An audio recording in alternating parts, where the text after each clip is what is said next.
Hey guys, Mayflom here, and today I've got a bunch of different materials. These three are iron-on glitter material. This is like a holographic iron-on material. And what I'm going to do is make a Daisy Duck cupcake to go on this white t-shirt, which yes is wrinkly, but no worries, we'll get the iron out in a minute. And make a little Daisy Duck cupcake to put over here to embellish this t-shirt. So for starters, you can see how I've used this sheet before. What I like about the iron-on material, it's nice and sturdy. So instead of weeding like with vinyl, I can cut my design, gently pull it off, and keep using this sheet. It gives me a lot of life out of the material. Now I have selected my colors. Oh, and there's the gold. One more. Excuse my reach. We also need the white. I've got my colors. I don't know if I need the gold or the pink yet. I was kind of debating on those. And I've got my shirt. We're going to set all of this aside and pull out the ScanNCut. Now, these Disney designs are available for purchase. I have mine on a USB drive that I have inserted here in the end of my machine. To access those files, we go to Pattern, Save Data, and then this one right in the middle is the USB drive. And then I know that they are right up here on page 5 because that's where they are for right now. Now there's two different sizes of these cupcake files. We cannot alter the files, but, and I'm gonna do the larger size, I'm gonna say, okay. I'm gonna repeat this step 4 times. So what we're going to do is go into the edit screen. Now we have two options. I could slice up my material. I could kind of measure and slice up my material and then scan this and choose which spots, go on which things. Or instead, I can delete things like so and just go one at a time. Now to go one at a time, here's what we're gonna do, and I'm gonna show you two of them. So I've got my material. You want the shiny, sparkly side down, and then you want to adjust your blade. It'll depend. I'm only gonna need about 2. Somewhere between 1 and 3. I mean, I've had it go as low as 1. Always do a test cut if you're not sure. You want to cut through the material, but not the backing paper. And we're going to cut, and I'm going to leave this running and chat with you while it does so, because, well, number 1, it's going to be very fast. Number 2, I'm going to be able to show you the next steps. So we go ahead and cut this out, and we're not going to do anything with it yet. And I eject my mat so that I can remove this, and I can see right here at the corner here, I can see where my pattern cut beautifully. And then I'm going to pick the next color, which I'm going to do pink.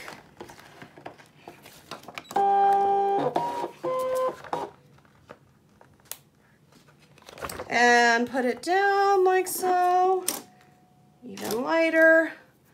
And repeat, home, pattern, save data. Now this part's a little tedious, but here's the thing. I really only wanna do one piece at a time. This is how I wanna do it. I don't wanna have to scan everything in.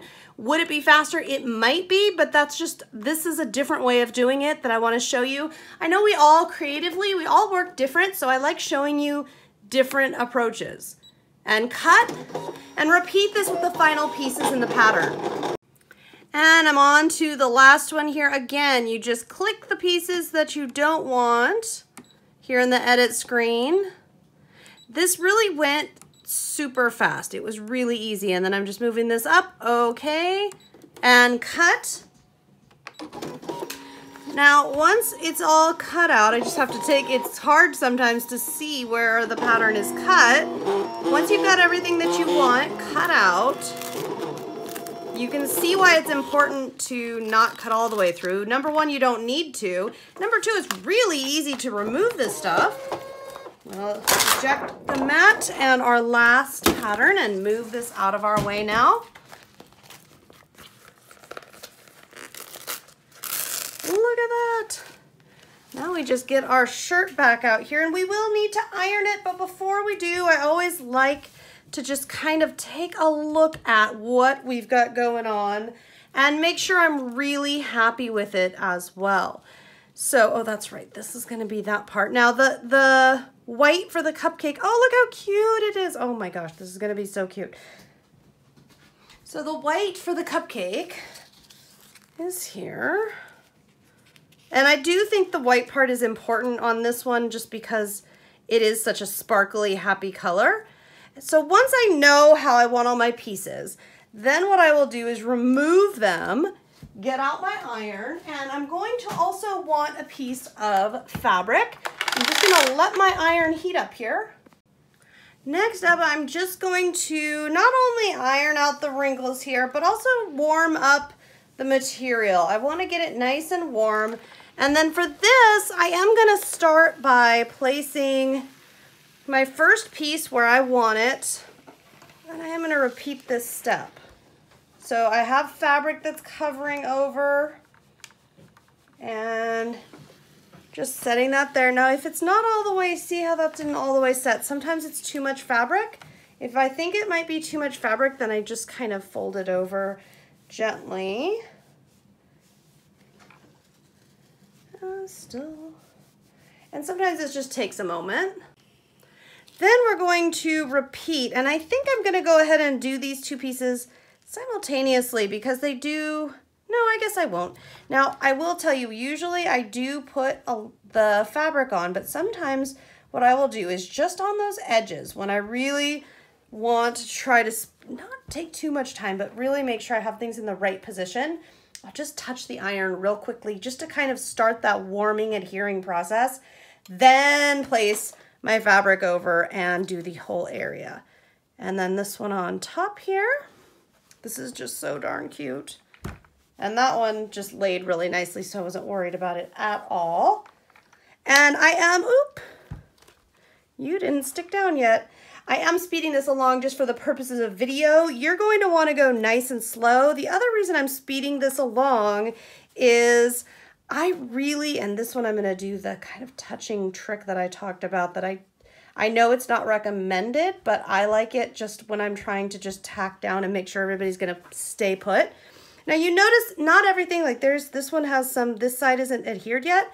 It's okay though, because watch, now everybody's on there, and now I can let this probably for about 15-20 seconds, and then I will lift, check, and repeat.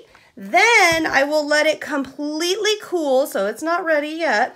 I will let this completely cool, and then I will check again. Then I will know it's done, and then my creation is ready to wear. Isn't that so much fun? As I said before, these Disney cut files are available for separate purchase from the ScanNCut. I've just been having so much fun with them, so I hope you like my idea that I've shared here today. If you have any questions, let me know. I'll see you next time.